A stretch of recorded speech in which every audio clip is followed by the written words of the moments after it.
呢件事大約係發生喺80年前，喺瑞士一個小鎮裏邊，一位衣衫襤褸嘅老人家，佢孤孤單單咁一個人喺時代嘅洪流裏邊逐漸被遺忘。佢而家雖然係獨自一個人去度過佢嘅晚年，但係實際上呢個老人家為呢個世界帶嚟咗無限嘅貢獻。呢個貢獻係佢付出咗愛心、真誠同埋生命換翻嚟嘅成果。衝啊！呢件事如果講翻起上嚟，又要翻去幾十年前，喺意大利北邊嘅國土爆發咗一場戰爭。佢就係意大利同法國聯合組成嘅軍隊，正在同歐洲嘅軍隊進行戰爭。喺呢場戰爭裏邊，有一個毫無關係嘅青年喺個好偶然嘅機會裏邊開始咗自己嘅工作。相信好多人都知道戰爭係好得人驚嘅，佢帶嚟嘅情景有時係難以接受。而呢個後生仔其實係可以離開咗戰場去到第二啲地方嘅，但係佢並冇咁做。點解呢？因為佢懷住一顆善良嘅心，唔忍心離開呢個好似地獄一樣嘅地方。呢度有數之不盡嘅傷者正在等人嚟相救，但係醫生就只係得2個啫。醫生啊，救我啊！醫生啊，救我！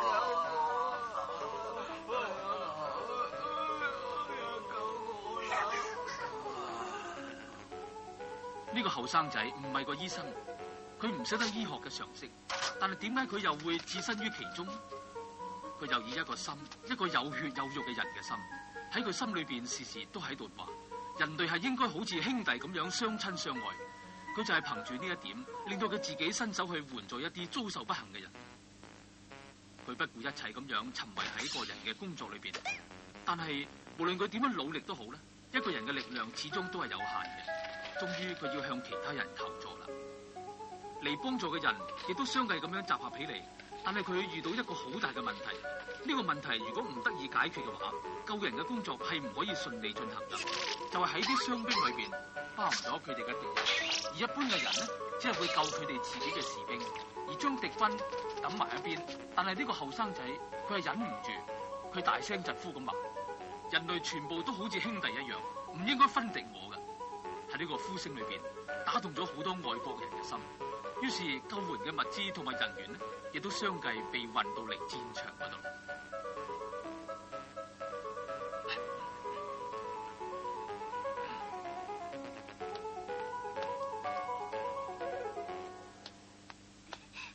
叔叔啊，同我買包煙啦！同我買包煙啦，好唔好啊，叔叔？真係唔好意思啊，小妹妹，我身上冇錢，唔可以幫你買，唔好意思啊，對唔住。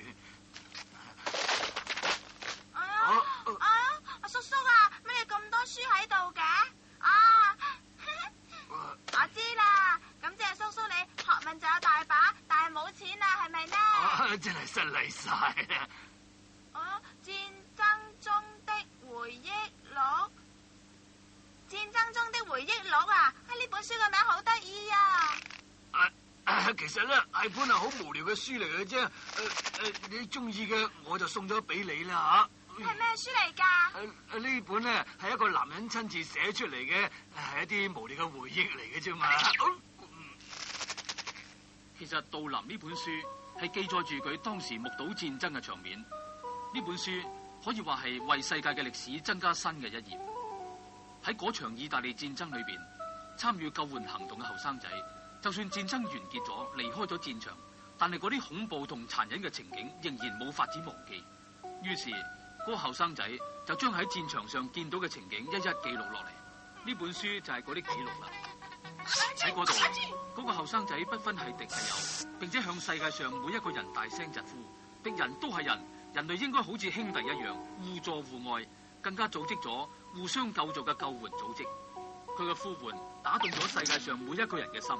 終於喺1863年喺瑞士召集咗世界各國嘅代表，並且設立咗國際紅十字會。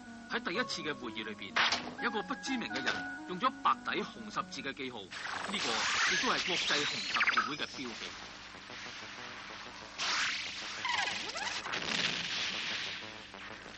過咗7年之後，又再爆發起一次悲慘嘅戰爭，就係普法戰爭啦。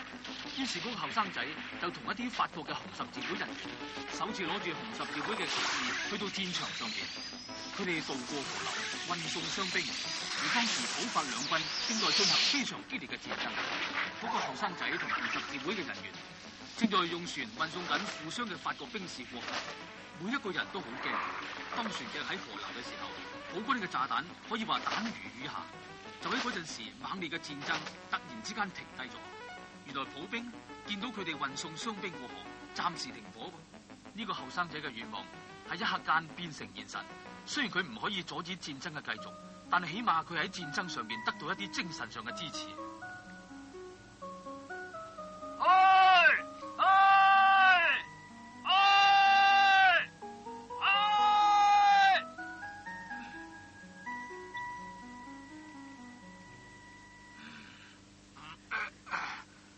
搞掂咗啦！哎呀，呢個篋咧太舊，啲鎖啊成日都壞嘅。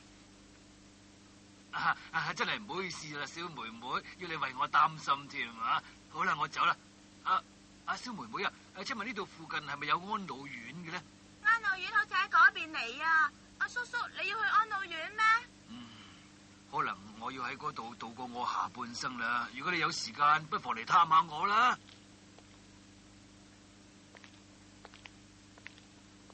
得佢一個人生活咋？哎呀，弊啦，我要做嘢添。買煙仔啊！有冇要買煙仔啊？買煙仔啊！喂，小妹妹嚟啊！請問你知唔知杜南先生喺邊度噶？嗰位大名鼎鼎嘅杜南先生咧？邊個杜南先生啊？哦，咪就係創辦國際紅十字會嗰位杜南先生。係啊？呢個咪頭先嗰位叔叔嚟？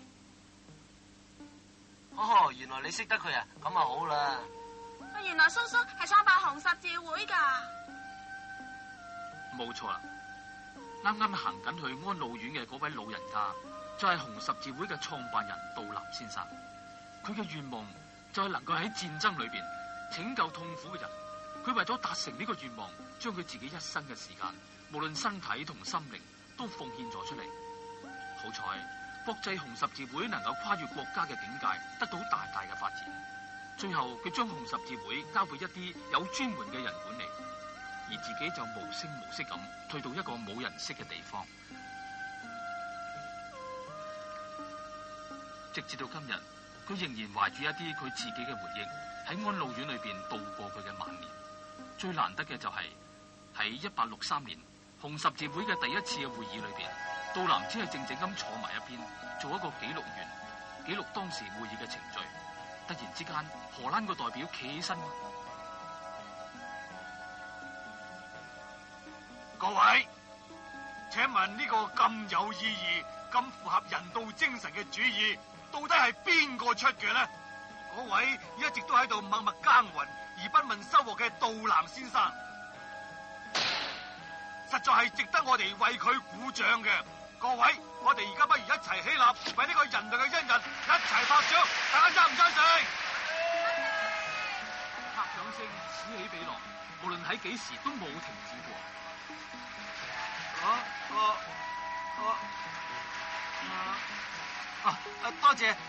多謝各位。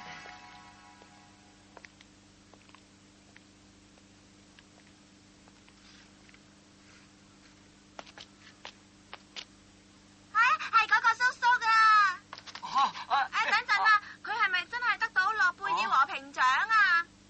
當然係真噶啦，我而家就係專程嚟呢度揾佢通知去接受呢個獎。係叔叔，等陣杜南先生。